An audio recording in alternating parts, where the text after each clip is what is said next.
ये इतने राजनीति के निर्लज्ज लोग हैं। अयोध्या में कह रहे थे कि बाबरी मस्जिद में तो गुलाम करके रख दिया गया था। वाराणसी में जहां प्रधानमंत्री का संसदीय क्षेत्र है, भारत मां के मंदिर को तोड़ दिया इन लोगों ने। लंका थाना में, वाराणसी के कैद खाने में भगवान शंकर को कैद कर दिया। वहां पर जलाभिषेक नहीं हो रहा है, बेलपत्र नहीं चढ़ रहा है। कितना बड़ा गुनाह किया आपने हिंदू धर्म के नाम पर। और 15 मंदिर NH-31 में जिसका शिलान्यास आप करते हैं, नारियल फोड़ते हैं, 15 मंदिर तोड़ दिया। नमस्कार, मैं हूं सैफ, आप देख रहे हैं न्यूज़ फॉर सिटीजन। आज जेडीयू की ओर से प्रेस कॉन्फ्रेंस रखा गया था। प्रेस कॉन्फ्रेंस के माध्यम से क्या कुछ कहा गया है, इन तमाम चीजों पर हम नीरज सर से बात करेंगे। नीरज सर हमारे साथ है। नमस्कार सर। भगवत गीता पर मैंने हाथ रखकर अपनी बात कहा कि आज़ाद हिंदुस्तान का ये पहला नेता नरेंद्र मोदी है जिसने गुजरात में मुख्यमंत्री रहते हुए 1200 मंदिरों को तुड़वाया। 1200 मंदिरों को न्यायालय में सहमति दिया। भाजपा शासित प्रदेशों में बेरहमी से मंदिर तोड़ दिए गए। और आप हिंदू धर्म का पाखंड करते हैं और आरोप दूसरे पर लगाते हैं। मेरा तो सीधा आरोप है कि मोदी और जय शाह का पप्पा जो है डैडी अमित शाह, इसके नेतृत्व में मंदिर तोड़े गए। और गुनाह करते हो तुम और आरोप लगाते हैं दूसरे पर। साथ ही साथ ये इतने राजनीति के निर्लज्ज लोग हैं। अयोध्या में कह रहे थे कि बाबरी मस्जिद में तो गुलाम करके रख दिया गया था। अब 22 किलोमीटर दूर पर जब माननीय सर्वोच्च न्यायालय ने कहा तो वहाँ पर मस्जिद के लिए जमीन का आवंटन हुआ अयोध्या में। वो मस्जिद कौन बना रहा है?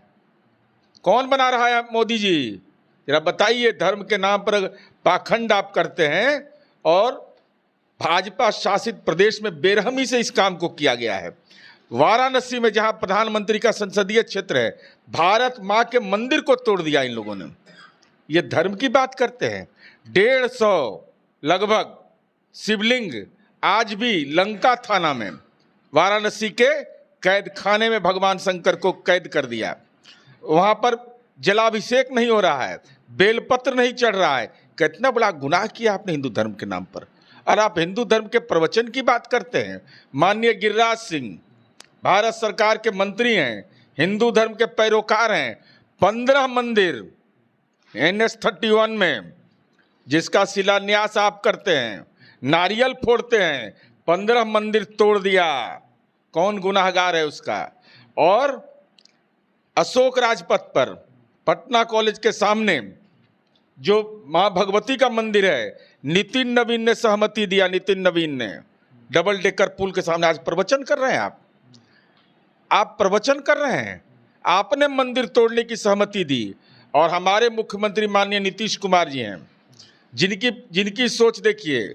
अगर सार्वजनिक निर्माण होना है, वहाँ कोई अतिक्रमण है तो अतिक्रमण में अगर सरकारी जमीन है तो दो, चाहे वह मंदिर हो, मस्जिद हो, चर्च हो, गुरुद्वारा हो, हम उसको सक्षम जगह पर उसका पुनर्स्थापन कर रहे हैं। हमने अभी 32 रोड बनाया है जहाँ नितिन गडकरी उद्घाटन किए थे, बख्तियारपुर से रजौली के रास्ते में। और साथ ही साथ ये भाजपा के लोग कितने पाखंडी हिंदू हैं, जरा ये जानिए। हमारे विधान पार्षद 5 विधान पार्षद हमारे ने बड़ी पटन देवी जो सिद्ध पीठ है वहाँ 7.5 करोड़ रुपया दिया है। आफाक अहमद खान ने दिया जो एक अल्पसंख्यक समुदाय का विधान पार्षद है, 1.5 करोड़। अब भाजपा वाला विधायक वहाँ से, सांसद वहाँ से, वहाँ राज्यसभा, इसका विधान परिषद 1 रुपया नहीं दिया। तो समझ लीजिए कितना बड़ा पाखंडी हिंदू है। तो पाखंड ही हिंदू धर्म के नाम पर है। और मेरा सीधा आरोप है कि आज़ाद हिंदुस्तान के अंदर कलंक की गाथा किसी ने लिखा है मंदिर तोड़ने का, तो वह नरेंद्र मोदी है। नरेंद्र मोदी जी के राज में कहा जा रहा है और बाबा आ रहे हैं, सब कह रहे हैं कि हिंदू राष्ट्र बनाना है, और अब कह रहे हैं अरे भाई, तो सनातन धर्म का अपमान करने वाला है ना। ये सब त्रिपुंड धारण करता है। नाटक देखिए कितना भारी करता है। बड़का रुद्राक्ष पहनेगा और कड़कनाथ मुर्गा खाता है। सब चमड़ा का चप्पल पहन के चला गया, जूता पहन के सब चला गया बाबा का आरती उतारने के लिए, बगैर जनेऊ के रहता है। ये सब, ये तो अपमान है धर्म का, सनातन धर्म का। और हम तो सीधा कह रहे हैं कि माननीय गिरिराज सिंह जी ने 15 मंदिर अपने संसदीय क्षेत्र में तोड़वाया। राष्ट्रीय राजमार्ग बने तो क्यों नहीं बोल रहे थे उस समय, क्यों नहीं बोल रहे थे?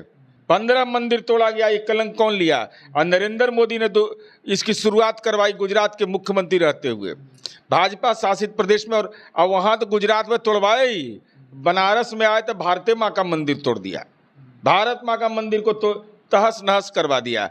यही धर्म कहता है। और दूसरे को प्रवचन देते हैं। और भारतीय जनता पार्टी से हमारा अनुरोध है, हम गीता पर रख के बोले हैं, वो गीता पर रख के हमारे प्रश्न का जवाब दे कि अगर मैं गलत बोल रहा हूँ तो। अगर हिंदू धर्म के लोग हैं, मानने वाले लोग हैं, भगवत गीता के प्रति अगर सम्मान है, आदर का भाव है, तो भगवत गीता पर रखो हाथ, हमारे हर प्रश्न का जवाब दो। आज जो प्रेस कॉन्फ्रेंस रखा गया है, क्या चीज़ को ध्यान में रखकर रखा गया है? हमारा ध्यान केवल यह था कि भगवान के मंदिर के नाम पर जो लोग सियासत करते हैं, जो सार्वजनिक भूमि पर अतिक्रमण की बात आती है, सरकारी ज़मीन पर सरकार व्यवस्था करती है, अगर निजी ज़मीन है तो सरकार उसका मुआवजा देती है। लेकिन भारतीय जनता पार्टी आरोप हम पर लगा रही थी कि हम मंदिर तोड़ रहे हैं, तो हमने उनकी कलई खोल दी। अरे सबसे बड़ा आज़ाद हिंदुस्तान का शासक है, न इंदिरा गांधी पर आरोप लगा, न राजीव गांधी पर आरोप लगा, न अटल जी पर लगा, न मनमोहन सिंह पर लगा, नरसिम्हा राव पर नहीं लगा, वीपी सिंह पर नहीं लगा। मंदिर तोड़ने की शुरुआत नरेंद्र मोदी के शासनकाल से शुरू हुआ है। चलिए, एक और सवालात है जो आपके प्रश्न से थोड़ा इस ट्रैक से हट करके है। सवाल ये है कि 2016 में, आज से ठीक 7 साल पहले, नोटबंदी कर दी जाती है। 500 और 1000 के नोट बंद कर दिए जाते हैं और नए उस जगह पे लाया जाता है। ठीक 2023 में 2000 के नोट बंद किए गए हैं। और क्या उनका ये मानना है कि इससे काला धन रुकेंगे? क्या इससे काला धन रुक पा रहा है? हमको तो 2000 का नोट है, हम गए भंजाने के लिए, इतना भीड़ था, हीट वेव था कि हम नहीं गए, हम लौट के चले आए। ये संभव है कि अब लाइन में लग करके कितना देर रहेगा? और हीट वेव उस समय प्रचंड ठंडा में किया है, अभी प्रचंड गर्मी पड़ रहा है। अभी 2000 का नोट बदलना मेरे लिए एक बड़ा समस्या हो गया। हम भारतीय जनता पार्टी से यह जानना चाहते हैं कि नोट बदली जो ये कर रहे हैं, तो आपने तो ये कहा था 2016 में कि आतंकवाद समाप्त हो जाएगा, तो जम्मू कश्मीर के अंदर में कैसे सेना के जवान मारे जा रहे हैं, कैसे बिहार के सुपौल के श्रमिक मारे गए, कैसे वहाँ के कश्मीरी पंडित आज का उनका पलायन नहीं रुक रहा है। हम बीजेपी से जानना चाहते हैं कि आपने तो कहा था नक्सलवाद खत्म हो जाएगा, कि जैसा का पप्पा बोला था डैडी कि नक्सलवाद खत्म हो गया, तो दंतेवाड़ा में सीआरपीएफ के जवान कैसे मारे गए, ये सवाल का जवाब दो। मणिपुर में हिंदू कैसे मारे जा रहे हैं? आपने तो कहा था कि सारी समस्या अब भ्रष्टाचार खत्म हो जाएगा। तो येदियुरप्पा जी क्या है, आज़ादी की लड़ाई वाले हैं? आइए, जो इनकम टैक्स का आरोपी वो गया से एमएलसी का टिकट दिया, जिसके यहाँ इनकम टैक्स का रेड हुआ था, वो क्या था? वो लक्ष्मी जी की पूजा कर रहे थे, वहाँ क्या कर रहे थे? तो हमारा है सीधा सवाल कि अगर नोटबंदी से अगर भ्रष्टाचार नियंत्रित हुआ तो इन सवालों का जवाब दो। काला धन अगर आया तो आपने तो जुमला कह दिया था, कर चलिए, अब तो जो करना है आपने कर दिया। लेकिन इस नोट बदली के बाद यह आश्वस्त करिए देश को कि सनातन धर्म वाले जो मीट मुर्गा प्याज लहसुन नहीं खाते हैं, जो टिक्का लगाते हैं, सिखा रखते हैं, कम से कम उनके खाता में 1500 दीजिएगा, तब मानेंगे नोट बदली की सफलता। चलिए, बहुत बहुत शुक्रिया। ये थे हमारे साथ नीरज सर, इन्होंने क्या कुछ कहा इन तमाम चीज़ों से वीडियो के माध्यम से देखिए। यदि आपने हमारे यूट्यूब चैनल को अब तक सब्सक्राइब नहीं किया तो प्लीज़ सब्सक्राइब करें, फेसबुक पेज पर देख रहे हैं तो फॉलो जरूर करें। जब तक के लिए शुक्रिया, जय हिंद।